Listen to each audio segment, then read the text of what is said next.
একটি 280 মিটার লম্বা ট্রেন তার 3 গুণ লম্বা প্ল্যাটফর্ম 6 মিনিট 40 সেকেন্ডে অতিক্রম করে। ট্রেনটির গতিবেগ কত?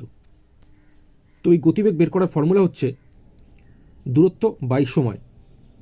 তোমরা মনে রাখবে, ট্রেন যদি কোনো প্ল্যাটফর্মকে অতিক্রম করে সেক্ষেত্রে ট্রেনের দৈর্ঘ্য এবং প্ল্যাটফর্মের দৈর্ঘ্য যোগ করলে যে দূরত্বটা হবে সেই দূরত্বটাই ট্রেনটা অতিক্রম করবে। তো এখানে কোশ্চেনে ট্রেনের দৈর্ঘ্য বলেছে 280 মিটার, প্ল্যাটফর্মের দৈর্ঘ্যটা বলে দিয়েছে। দেখো, ট্রেনটির 3 গুণ লম্বা হচ্ছে প্ল্যাটফর্ম, তো ট্রেনের দৈর্ঘ্য 280 মিটার, 280 সাথে 3 গুণ করলে 840 মিটার হয়ে যাবে প্ল্যাটফর্মটির দৈর্ঘ্য। তাহলে প্ল্যাটফর্মটিকে অতিক্রম করতে গেলে ট্রেনটিকে মোট দূরত্ব অতিক্রম করতে হবে 280 সাথে 840 যোগ করলে 1120 মিটার। তো এটাই হয়ে যাবে দূরত্ব। সময়টা কোশ্চেনে বলেছে 6 মিনিট 40 সেকেন্ড। তো এই পুরোটাকে সেকেন্ডে যদি আমি নিয়ে আসতে চাই, আমরা জানি 1 মিনিট সমান 60 সেকেন্ড হয়, তাহলে 6 মিনিট সমান 6 সাথে 60 গুণ করলে 360 সেকেন্ড, তার সাথে 40 যোগ করলে 400 সেকেন্ড, এটাই সময় লাগবে। এবার গতিবেগ বের করার ফর্মুলা আমি তোমাদের বলেছি দূরত্ব বাই সময়। দূরত্বটা আমরা এখন জেনে গেছি 1120 মিটার, বাই সময়টা আমরা জেনে গেছি 400 সেকেন্ড। উপরনিচ 0 0 কেটে দিলাম। এবার উপরনিচ 4 দিয়ে কাটবো। 4 দিয়ে 40কে কাটলে 10, 4 দিয়ে 112কে কাটলে 28।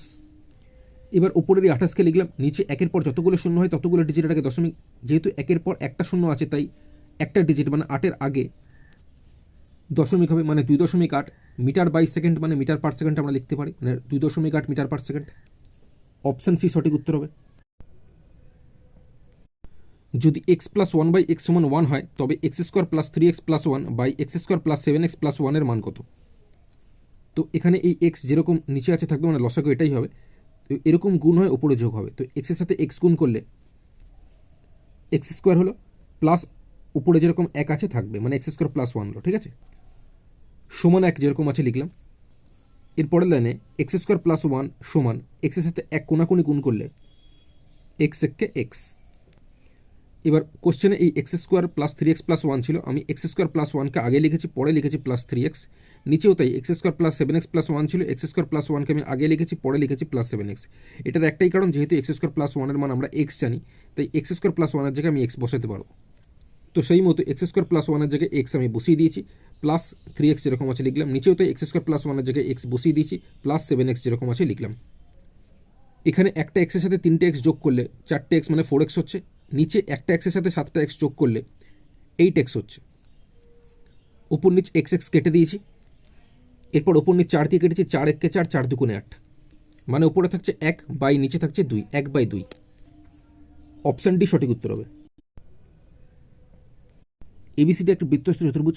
বৃত্তস্থ চতুর্ভুজের ক্ষেত্রে তোমরা মনে রাখবে বিপরীত কোণগুলি পরস্পর সম্পূরক হয়, অর্থাৎ বিপরীত কোণগুলোর যোগফল 180 ডিগ্রি হবে। তো এখানে কোণ এর বিপরীত কোণ কোণ সি হবে, সেই হিসাবে কোণ এর মান তো 65 ডিগ্রি বলে দিয়েছে। কোণ সি এর মান আমাকে বের করতে হলে এই 180 ডিগ্রি থেকে 65 ডিগ্রি আমাকে বিয়োগ করতে হবে। বিয়োগ করলে 115 ডিগ্রি হবে। অপশান সি সঠিক উত্তর হবে।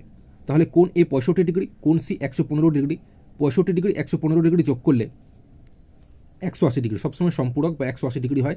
বৃত্তস্থ চতুর্ভুজের ক্ষেত্রে বিপরীত কোণগুলি পরস্পর সম্পূরক, এটা তোমরা মনে রাখবে। ঠিক আছে।